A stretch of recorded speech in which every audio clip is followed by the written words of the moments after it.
আসসালামু আলাইকুম।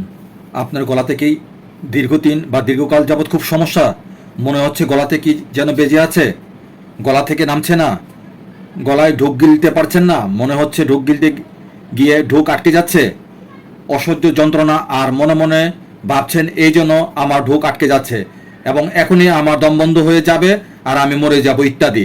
না, এত টেনশন করবেন না। এটি আসলে তেমন কোনোই রোগ নয়।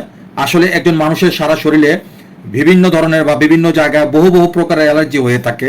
আর এই বহু প্রকারের অ্যালার্জি বা শত শত প্রকারের অ্যালার্জির জনিত সমস্যার মধ্যে এটি একটি গলার অ্যালার্জি জনিত সমস্যা।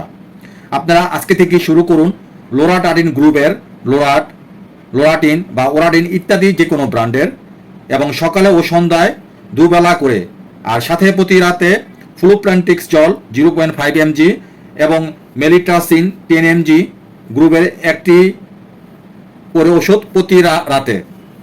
বাস, ইনশাল্লাহ লাগাতার 2 মাস খেতে থাকেন। আশা করি প্রথম দিন থেকে আপনার আর এই বিরক্তিকর কষ্ট বা যন্ত্রণা অনুভূত হবে না। সো ভিডিওটি দেখে ভালো এবং উপকৃত হলে ফেসবুক চ্যানেলটিকে ফলো এবং ইউটিউব চ্যানেলটিকে সাবস্ক্রাইব করতে ভুলবেন না please. Thank you so much.